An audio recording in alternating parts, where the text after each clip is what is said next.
consulting.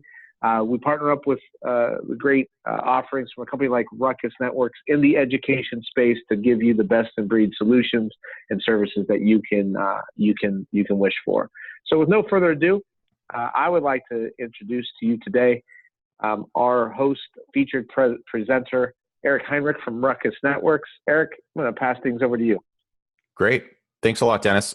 So thank you everyone for taking the time to join the call and the webinar today. Hopefully you all get something out of it. So I'm going to start off by letting you know I've kind of broken the cardinal rule of presenting no-nos. We have about 35 minutes of content here that I'm going to present, but about 35 slides as well. So, but really I think what I'd like to do is make sure that we kind of go through this at a high level. We're going to go through things fairly quickly to keep it interesting. Not a lot of boring text, not a lot of, I don't want to go into a deep dive. This is really to let you know who Ruckus is. Be sure to understand, we understand your pain points. You'll hear a little bit about myself and where that knowledge comes from. But really that we can then open up some discussions, and we hope to see you at OETC. Come by our booth, come by and visit us or Integrated IT Group. We'll all be there, and we'd love to have a chat with you. So no further ado, myself, I work for Ruckus Networks. I'm the Senior Manager of State, Local, and Education. I own that business. My strongest background, though, for the last 7 years prior to joining Ruckus 3 years ago was with the San Francisco Unified School District. We're also the San Francisco County Office of Education. It's a dual function. What that means is we serve everything from K through 12, but it includes pre-K and juvenile detention and adult ed facilities. So it's a fairly large organization. We'll go into some detail about what I accomplished there, but prior to that, 25 years in the enterprise IT space, so fairly well-rounded in technology and in the K-12 education challenges that we're going to talk about today. So again, I was with San Francisco Unified School District. It's a fairly significant sized school district. Over 57,000 students, but it's in a small city, right? It's 7 miles by 7 miles, so 49 square miles. But we have our share of challenges topographically. We're a bit known for our hills, also the density of technology businesses in the area, which breeds for no shortage of Wi-Fi interference challenges, as well as a number of other issues that we try to deal with. My biggest goal there was to overhaul the infrastructure. When I arrived there, there was less than 1/16 my home internet connection serving high schools. So our first underlying challenge was to bring fiber into the schools so that we could really bring some significant bandwidth increases. But the second challenge was really that all the schools were waiting to go mobile. They wanted to bring in iPads and laptops, and they simply did not have wireless. And having deployed a competitor's product in a number of my previous jobs, I had never quite found a solution for wireless that I was fully satisfied with, nor one that I had seen that could really serve the type of density of deployment that we were looking to accomplish in San Francisco. The goal there is, as it is in most schools, is to give a one-to-one type of device deployment. But we largely had a big donation from Salesforce.com to give our sixth graders iPads. The only challenge was iPads don't plug into the wall, and we did not have wireless. So over the course of a summer, we quickly deployed wireless into those schools, and we still had a successful press release come the opening of schools. But that's really only half the challenge, right? So when the kids go home, how do they connect was the next question. So we worked with the city and county to enable access in alternate locations outside of campus, out of school access. And so we did that by working with the city to light up all 32 city parks and green spaces with Wi-Fi, free, unlimited Wi-Fi, as well as the downtown corridor, so that students, while they're traveling to and from schools on transportation into the downtown of the city for maybe some of the outlying areas, could still connect, and they can get homework done either heading in or heading out of their schools. So that's just a little bit around my background, but what we want to talk about today is really a similar type of challenge, but it's obviously been a few years since I've faced that deployment, and it's nowhere near what we're seeing today in schools with this complete deluge of digital devices showing up on campus.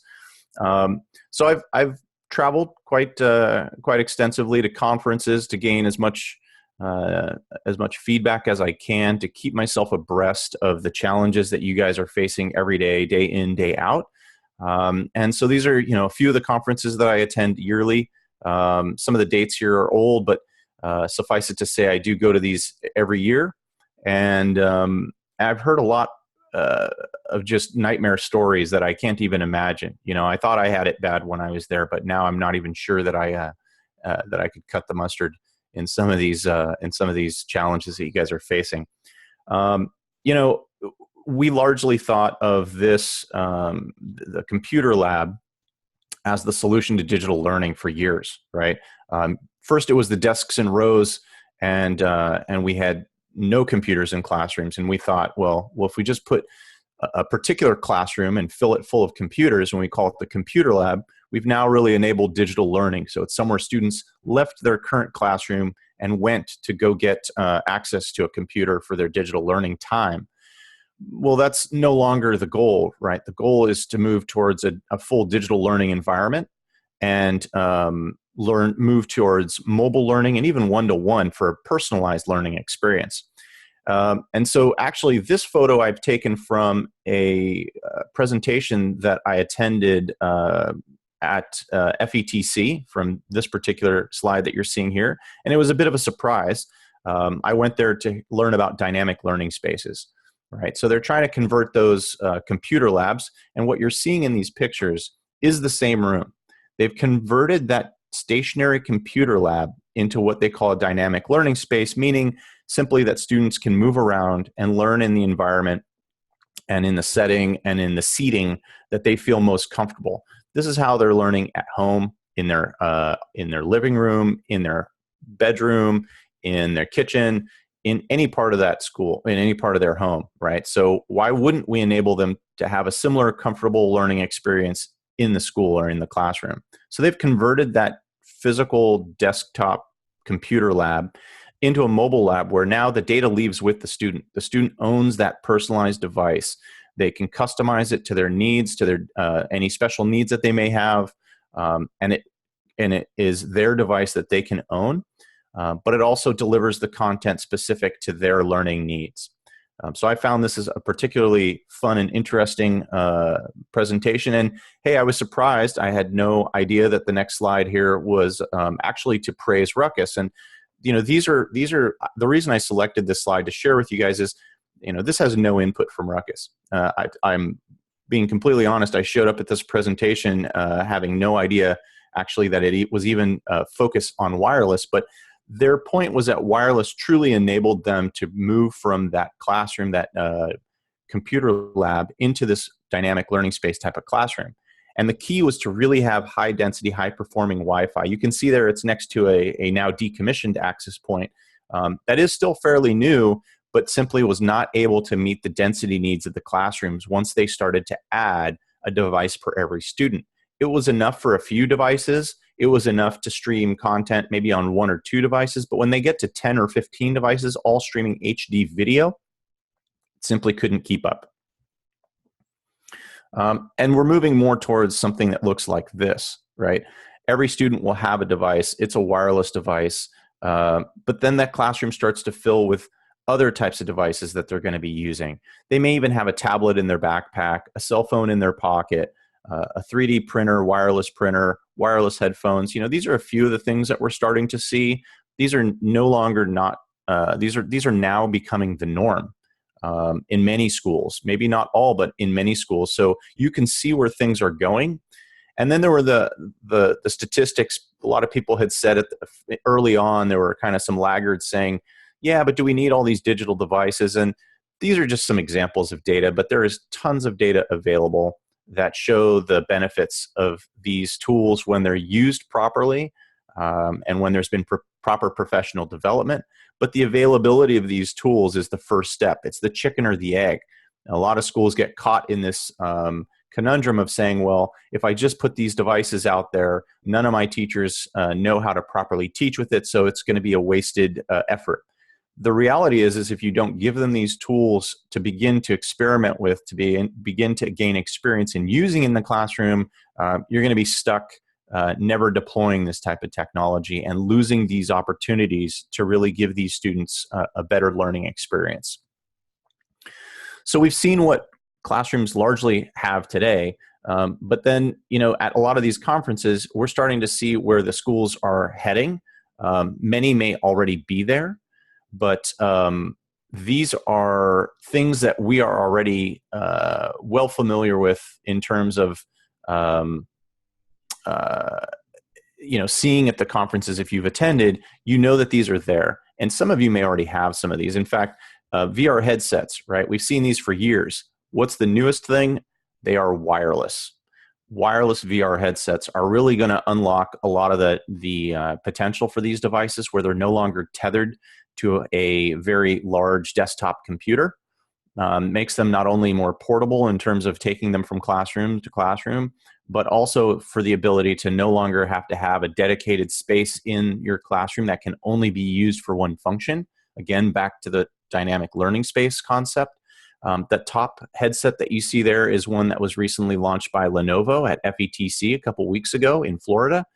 And along with those headsets, they have selected Ruckus Wireless as the wireless provider of choice. So they're in April launching a cart that includes a number of those headsets, as well as a Ruckus Wireless access point, the R510, that really enables it to stream HD video to all of the headsets simultaneously in the cart. Ruckus was the only wireless provider that they tested that was able to deliver that density of video content. And then, of course, you'll have others like Oculus Go. Let's go next slide here. And then, of course, robotics, right? We have that robot on the top that we're pretty much all familiar with. We've seen kind of these big battle of the bots kind of competitions. But these are done wirelessly. I had the opportunity to see a group of high school students competing from different high schools in a district in Florida. And when they arrive, they all are given a challenge to master with their robot. They make some programming updates to the robot wirelessly. And if it fails to accomplish the task, they're able to then round two, make more changes. Now, what was interesting is there was probably about 300 people in this gymnasium. All of these parents are trying to stream via Instagram their child or their children making these robots and competing against one another. So they're streaming to social media sites, but at the same time, the students are using that wireless to update all their robotics to accomplish their tasks. The robot below, you're now starting to see in lower grades, where lower grade students have software applications. Things like Tinker, Tynker, is one, for example, that is used to teach kids about programming at a very early age. And they then are able to interface with robots such as this one in the classroom to have that robot have certain interactions. So we're not only seeing it in high schools, but we're seeing that come all the way down to the elementary school level. And then, of course, drones. Where would we be without drones, right? Love them or hate them. They are clearly a part of our future. And so there are programs that are already teaching students to program drones, to produce geo waypoints for those drones to track, to move, navigate around that space. And then they give them also things like Easter egg hunts to try to find things with the drone to see if they can have that drone successfully complete its mission. And a new one that I found very interesting is there's an underwater drone, is the latest and greatest, which schools are using this drone to program students using the current pool facilities, if there are such facilities at your school. High schools are using these underwater ones to teach them navigating underwater.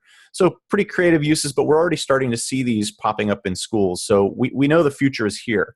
So we've got all these devices. They're largely all using wireless for connectivity. Devices like laptops have an interface, but devices like these don't. So it presents a number of challenges in terms of accessing the network. And as these become part of digital learning experience, we have to make sure that access is reliable, consistent, and available to the students and teachers all the time. So these are creating a few challenges for us. So let's look at what those challenges are. According to COSIN, the Consortium of School Networks, I'm sure many of you, or if not most of you, have heard of this group. They are a thought leadership group in IT leadership circles.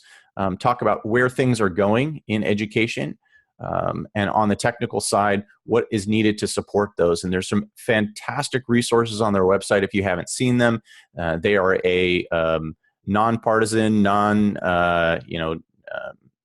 they are open to all different types of technologies. They are not brand specific, and they offer great guidance in terms of things like how much bandwidth will we need in the next 3 to 5 years with tools to calculate that.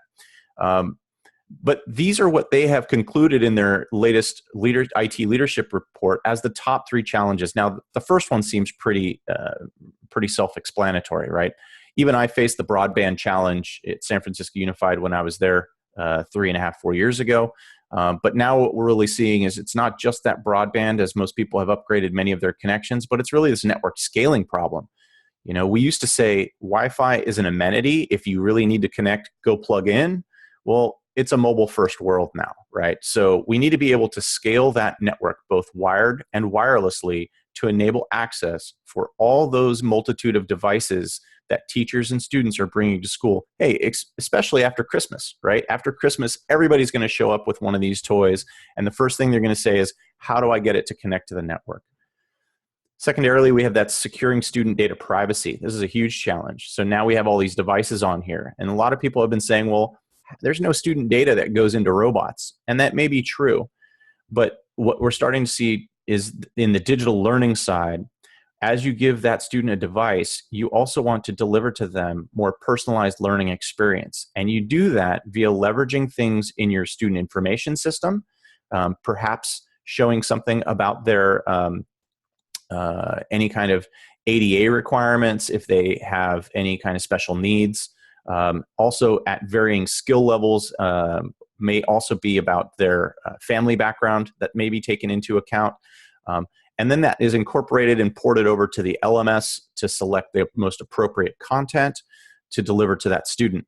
Further, all of this may be taking place on a teacher's iPhone, which they prefer to use. It's their BYOD device, something that they're working on as they're going between classrooms, as they're working in the teacher's lounge, perhaps as they're at home or in between home and the school.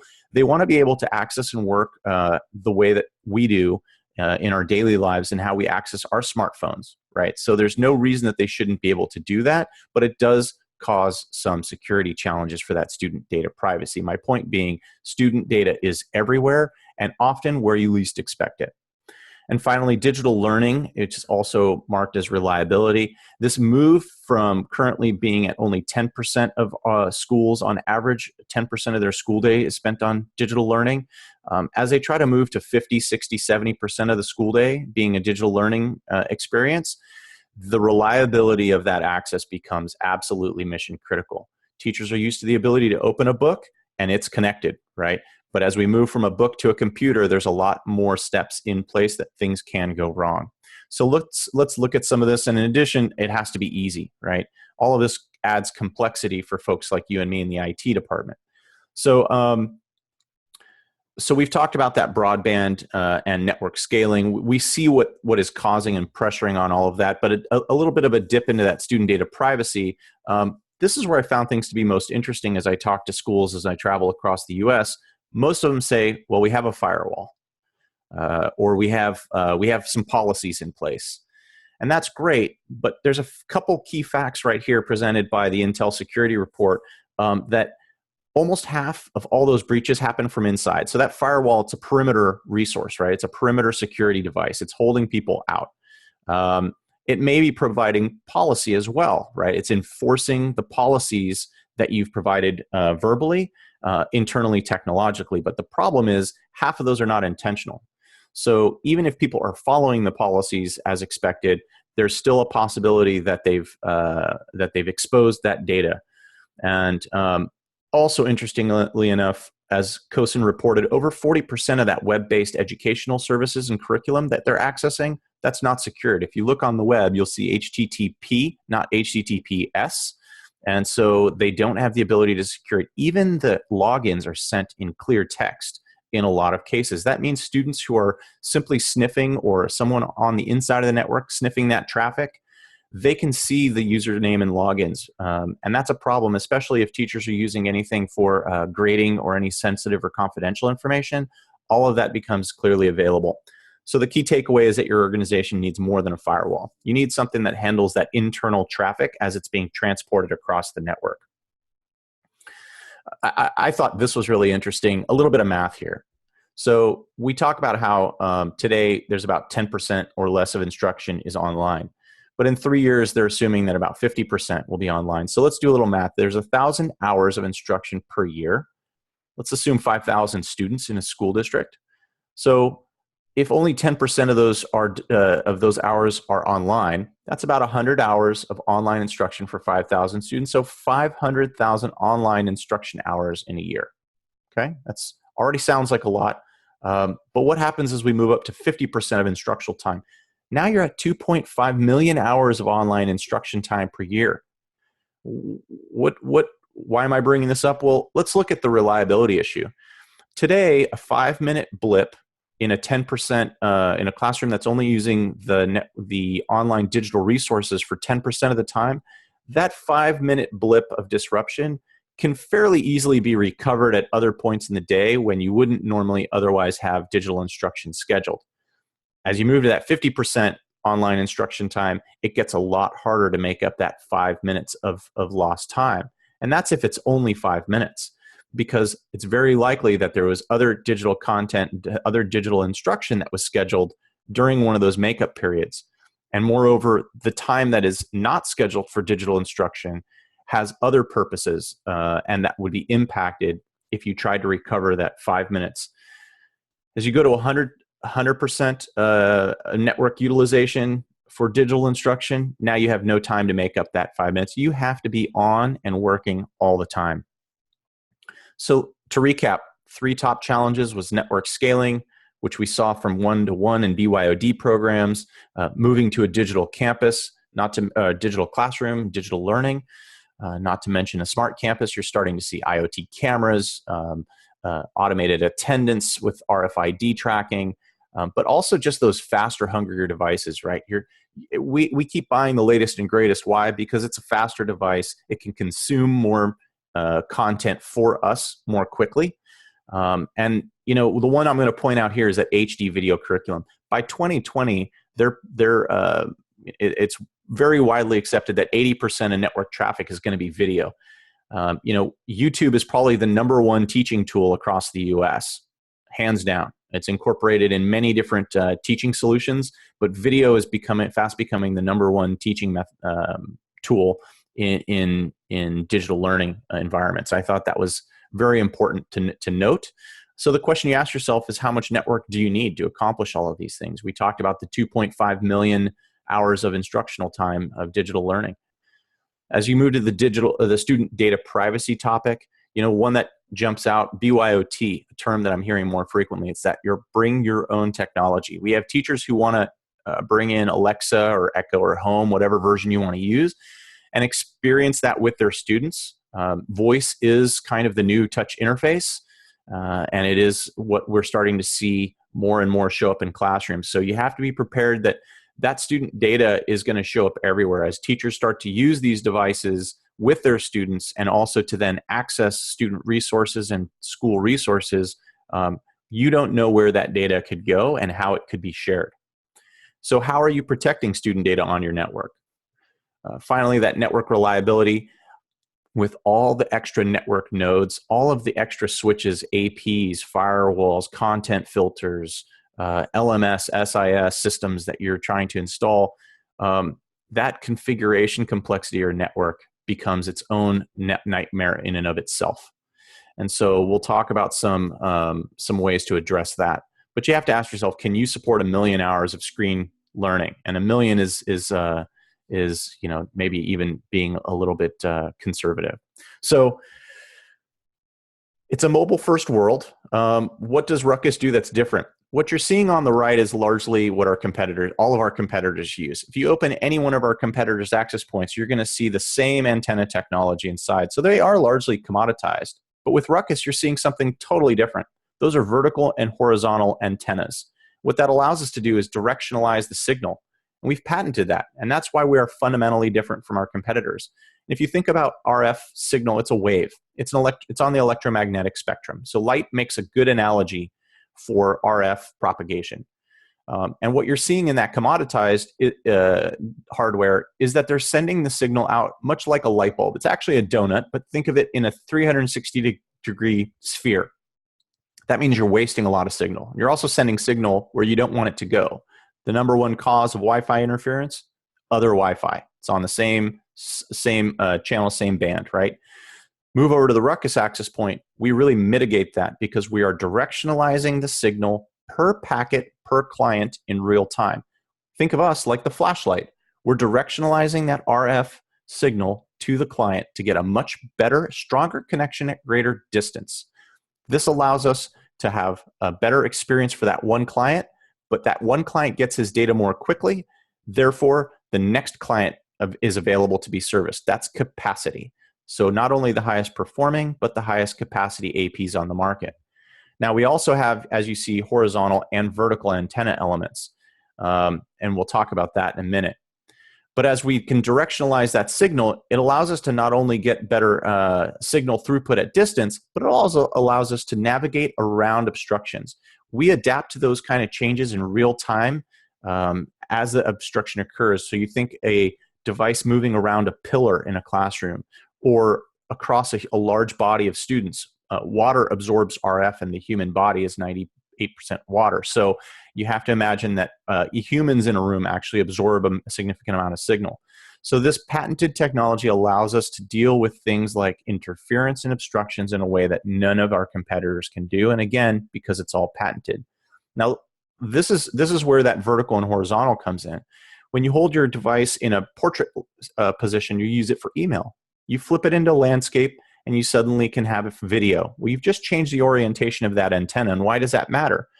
Well, you have what's called polarization of that antenna, right? The antenna runs up or down the side or top of your device. And depending on your antenna orientation, you can increase the total throughput to that device. Imagine a snake in the grass or a wave in the ocean. The RF wave changes its polarization, and if you match that of the antenna of the receiving and sending devices, you get up to a 5-time performance increase. Again, this is part of our patented technology differentiator. So now that we've talked about Wi-Fi, well, switches do matter. You know, we like to talk about Wi-Fi the most because we are a mobile-first world, but the underlying switch network matters. And I'm not going to belabor the point. We do have switches that range everything from the edge access layer all the way to the aggregation or core of your network. But for today's discussion, I'm only going to speak to two particular devices on the left lower corner, that white 715012C. It operates in a fanless mode, totally silent for those of you who have switches in portable classrooms or administrative areas where that constant hum is annoying to your faculty and teachers. This is a great switch, PoE on every port, manageable with uplinks and stacking capability if you need to have more than one. On the other end of that at the top, we have our 7150Z series that I'm going to share here in a moment as to why we think this is a very relevant device. But all of our switches has the ability to stack. This allows you to scale as needed. Again, that first broadband and network scaling issue. No more big chassis that you have to buy. Their idea of scaling is to buy the big iron and then fill in the blades as necessary. We don't want you to pay for the big iron before you know you need it. So this allows you to very easily move your ports around and add by simply plugging in a different switch. It gives you high resiliency because they stack up and down. If you have a particular switch failure within that stack, the others continue to operate. We also have a technology that we call Campus Fabric, and this is one I am particularly fond of. This allows you to manage your entire switch network for one IP address. So from one logical IP address that you connect to, your two top-end switches are able to then send that configuration down to all the other switches. As you plug in another switch, it automatically takes its configuration. It is automatically added to the fabric. No special intervention is required. This makes it super easy to run a very big scaling network with a number of other benefits like link aggregation. So automatically those failover links, they actually both work in conjunction with each other. They automatically go into link aggregation mode. So there's no passive standby. They're both active. It eliminates spanning tree. It also gives you a much better overall performance through your in total network architecture. So these combined or as a standalone device gives you a lot of flexibility. And finally, you get, of course, the lifetime warranty, PoE on all of our ports, and it's OpenFlow compatible. So we're totally open standards based.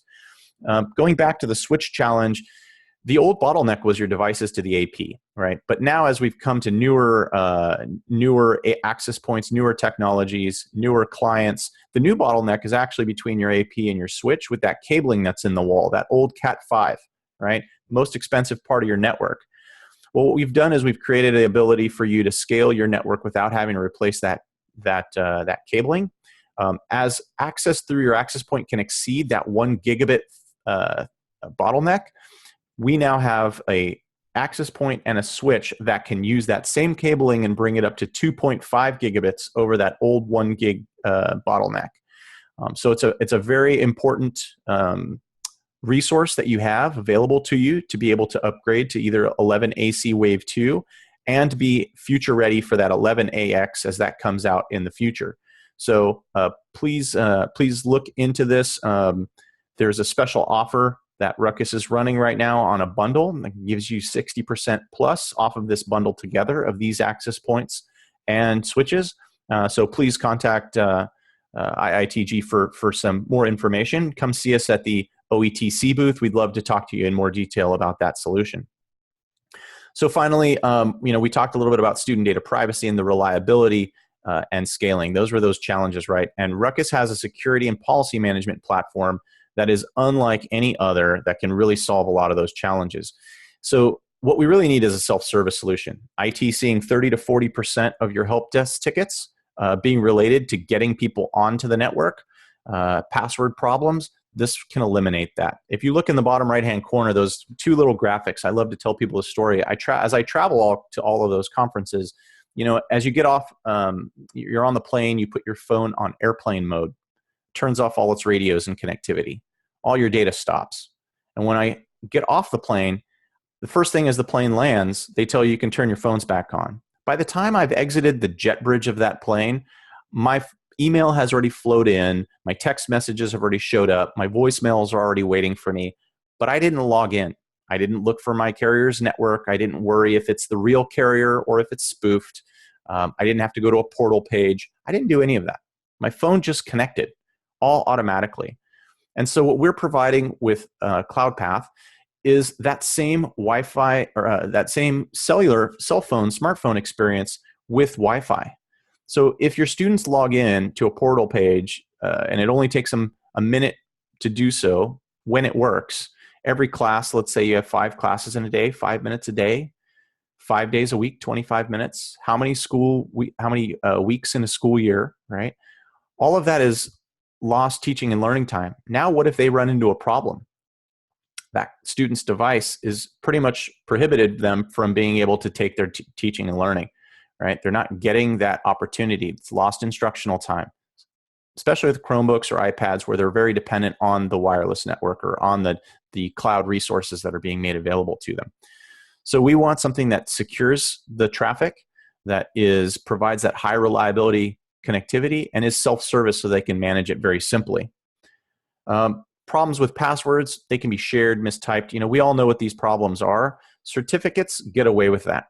CloudPath does this by delivering a digital certificate to the device, just like that SIM card does for your phone, by automatically sending that authentication, automatically checking that is the actual correct network and not a spoofed network because it can authenticate the certificate. And the added benefit is it's encrypting all the data sent between that device on the network.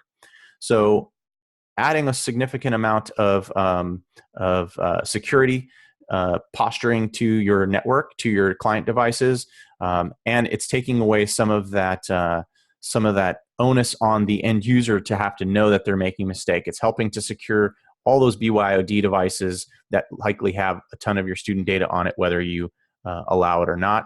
It's also the only solution for Google Chromebook that has integrated Google Console integration.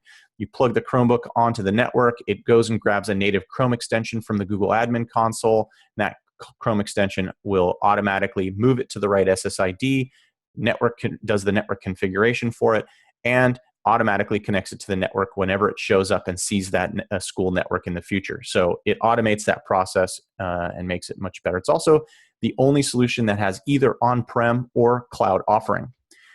So we've talked about how we're helping students and teachers, but this is how we're going to help you, the IT folks. You need to manage your network like we live, right? We live largely through that experience on our cell phone. So why can't you do your job from your cell phone? Well, with some of our latest control and management tools, you can. For example, we have Ruckus Cloud Wi-Fi. It's a fairly simple, simplified interface, very streamlined, gives you all the key data that you need in one single dashboard with some customizable reporting on that you can update as to your liking. But at the top, you quickly know whether you have any issues that you need to deal with, and the ability on the left side of the dashboard to make any changes or updates that you need to, right? Nothing in your data center. Very easy to simply grow your network without having to grow any hardware inside your campus. Of course, we have the more full-featured for larger school districts if you want to integrate with other systems through APIs, or if you're more comfortable with having an appliance on premise, or if you want to run a virtual machine because you have a nice virtual environment as well, and then gain all the benefits of the virtual experience. These are all, both the cloud and our appliance and physical, are based on our Smart Zone platform technology. The interfaces are simply optimized to either run in the cloud or on your on-premise with some more robust and full-featured features within the on-prem and virtual appliance. One key one that I want to point out really quickly is something that I think is really phenomenal. It's this ability to have the visual diagnostics. So you can now quickly see any client as it's connecting, going through every step as it tries to get on the network, so that you can pinpoint where a challenge might be, and you can address that challenge much more easily. All I got to say is I wish we had this when I was running the network. And then finally, as I mentioned, why can't you just do it from your phone? Well, you can. You can scan the barcode on an AP, and with our app, once you've scanned that barcode on the AP, you plug that AP onto the network. The controller is already aware that when it sees that MAC address, to provision it onto the controller, cloud, Smart Zone, whichever it may be, and it enables it automatically. So now your installer can climb a ladder, scan the AP, plug it in, and it's ready to go. You can control your network. You can create guest networks remotely when you get that call from your principal or your superintendent who says that he's got a group of the media or parents coming over who need Wi-Fi access. Create a custom SSID just for them, enable them wherever you are. Finally, you can monitor everything, get alerts, and then make those control changes as necessary. Works with iOS or Android. So with that, I think I'm about out of time. I've hit just over my 35 minutes. What I hope that we'll really do here is that we've kind of piqued your interest. We have a lot more to share, obviously. This was a very high level, very fast delivery of some key information that I thought would be of interest to you. We're really hoping that you'll come and visit us at the OETC conference and give an Integrated IT Group a call to see how we can serve your needs from there. With that, I thank you very much for your time and attention today, and I'll turn it over to you, Dennis. Hey, Erik, thanks so much. That was awesome. Thank you for all that valuable information. So we do have a couple questions that have come in, and we got some time to answer those. So I'd love to take a moment. If you want to register a question, all you have to do is go into the chat or into the Q&A feature, and we will make sure that that we address that question. But we have a question from Brenda. Thank you, Brenda, for submitting a question. It has to do with the Ruckus Cloud, Erik. So she asked a question that says, is Ruckus Cloud Wi-Fi available now? And obviously, always the cost associated is a difficult one to answer without knowing more, but there's also the cost portion of that question as well. Sure, no problem. So absolutely, Ruckus Cloud Wi-Fi is available. It's been available for now well over a year. We have a number of great customers. Education is our largest consumer of our cloud Wi-Fi product. So We have it very strongly vetted within the K-12 community, even in college, community colleges, and some college campuses, but it's very heavily weighted towards K-12, so extremely vetted there. We're very confident about our cloud Wi-Fi product. We're getting fantastic feedback. Cost, we are, I can't quote you a price. I would ask IITG to quote, but I can tell you this, that we are less than the other cloud Wi-Fi solutions significantly. And we've recently announced a promotion that discounts it even further for education. So we would encourage you to, contact IITG to find out some of the more details. There is the way that it works is you're clearly going to buy your access points, which will have your education discount will be factored into that. And this is what's interesting about our cloud offering that I didn't get to mention, is that with our competitors' cloud, it's subscription-based. When you stop paying their subscription, you have a doorstop. Ruckus won't do that to you. One of the first things that I ensured when we were working on the cloud Wi-Fi solution is that network has to always run, whether that subscription is paid or not. There's often human turnover at schools, K-12. There could be a accounting problem, right? That you didn't pay your subscription fee. We can't put the kids at risk of losing their access when that happens. So our network can be converted into a standalone mode. You can simply run it as it is. Simply update some of the software on the access points, and you can do this all remotely. You push some software to it. Where you lose access to your cloud if you so choose, but they continue to run autonomously in a controller-less mode.